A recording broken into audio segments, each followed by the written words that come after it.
Hey, what's up you guys? So today's video is going to be about how to pick the right buyer's agent, and I'm talking about the agent that would represent you when you're buying a property. Now obviously everyone have their friend, their family member who are the realtors, and most of the time I see this a lot. People go to them to have the representation. Most of the time it's a misconception that if you would go to the agent that has a listing and ask them to represent both sides, he would kind of make a discount for you. Sometimes they do that, but just so you guys know, this is illegal, and they both can lose a license and you lose the property if someone would find out about it.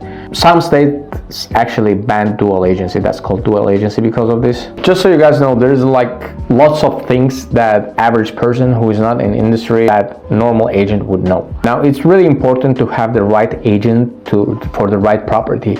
If you are looking for investment property, I would personally find an agent that is specialized in investment properties, and I'll tell you why. If you're looking for your primary residence house, you definitely have to find an agent that is specialized on the primary residences. Now there's a thought that if you would go to the Zillow, you would probably see everything that is on MLS, and this is wrong. First of all, there are lots of properties that are being only advertised to the agents before they're being listed. Secondly, lots of agents, personally I do that, and I think every good agent does that. They are communicating with the people whom they sold the properties, and the average statistics in California is that every house is being sold every 7 years. Now of course this is just a statistic, it's not the case for each house, but people pass away, people move, people get reasons to move from one city to another, and what they do, they contact the same realtor that was helping them initially. Those houses, they would not pop up on the MLS or Zillow. And if you want to get a good deal, put yourself into the seller's shoes. I mean, constant showings, constant people coming in and out, no one wants this. And if you would be able to get for the house that is not listed yet, trust me, you will get a better deal than you would have the house listed already, and you would probably have the buyers overbidding each other. And I'm not talking about the listings that are actually off market. If you don't know, there are people called wholesalers. What they do, they get the properties that are not on the market and offer them to the investors. Now the really good realtors are actually working with wholesalers. Not only realtors, but flippers do work with the wholesalers. You would probably not see those houses at all. There was a law passed, I believe, I'm not sure what exact law it is, but National Association of Realtors had some kind of law stating that if you're going to sell the property, it should be on MLS in 24 hours. But obviously this is not the case in the real life. If you would go to the Zillow and just look for the sold properties, you will see once in a while the properties that were sold for way below the market price.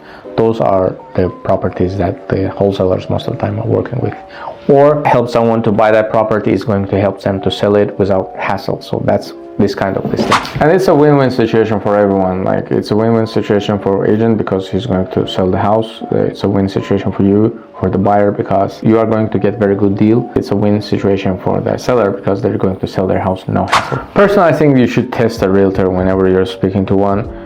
I'm currently working with a buyer, and what happens is, I personally had it a lot. I had a realtors trying to sell me crappy houses. Just find any crappy house that you would recognize that it's crappy, it's overpriced and everything, and send him and ask him or her, hey, what do you think about that house? And if they would tell you that, oh, this is a perfect house, we should do the offer, you should run from that realtor. This realtor doesn't think about you. Although it says in all the legislation that they have to put clients' interest first, there's a conflict of interest, guys. If you would not sell anything to you, you would not get paid. But sometimes you get people who don't really care about their buyers. Honest people, they would just care about selling to you. So I would personally test every realtor that I will be working with. If the realtor is telling you guys that you should not buy that property, you probably should look further. That realtor is a good realtor.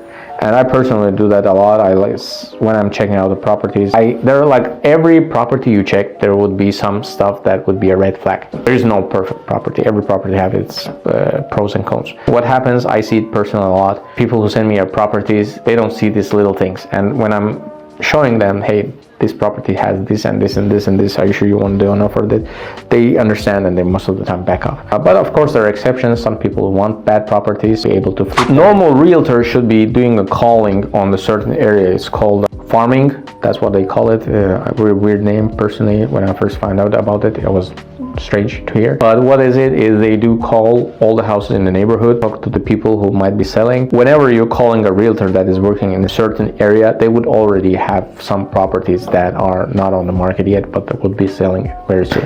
And if you guys would be working with your friend or your family member, most of the time they would not get that. Not because they might be a bad realtor, but it might not be just their area. Now you have to understand that the agent's real job is not just to take a pictures and put it on the Zillow. Although I saw lots of houses that were not sold because of this, especially the realtors who are taking crappy pictures with their phones and trying to sell the properties. Trust me, you would not get a top dollar for that. Personally, whenever I go to every single appointment with a seller, I guarantee that I would be able to sell that property. There was not a single property that I was not able to sell until now. Of course, you have to have right expectations. For instance, I had been working with one agent on the property that was under foreclosure. Now, average price on that neighborhood is 1 million, and they had a starter price for 1.1, I believe, or 1.2. The property had really hard time selling. They had to reduce the price to 800 after a bunch of showings, and people were living inside of the property. And only after that they were able to sell it under market price. That would not be a strategy that I would do. There are a couple strategies that I will probably make another video about. That was definitely a wrong way to do it, because first of all, foreclosures are public information. Everyone can see that the property is under foreclosure. That's why it will attract the people who would try to lowball it in the first place. Second of all, you, instead of having that fact as your PowerPoint, manipulating that, you should not definitely go with a higher price. You should go with a lower price and then have people overbid each other. But anyways, that's one of the cases that I had, and that property was sold on the below the market price. People lost money. However, if they would go with a realtor that would know what they were doing, a tech-savvy person, they would probably make much more money on that property. And I personally think that some people, I met lots of people like that, they don't respect the realtor's time. Now you have to understand that the realtor is not investing only his time, that most of the time is advertising. They have employees that they're sending, they're hiring contractors. If you are not really serious, don't waste the realtor's time, guys. Eventually it will pay out. The good realtor should be setting the right expectations with their seller. Another thing that I would pay attention is that if the realtor is actually following up with you. If you guys call the realtor a couple times saying that, hey, I'm interested in that property, I'm interested in this property, and they don't follow up, that's not your guy. You would probably not need to work with that guy. Of course, every market is different. I mean, the property in the Midwest would not be the same as buying property in California or coastal states. It's really different.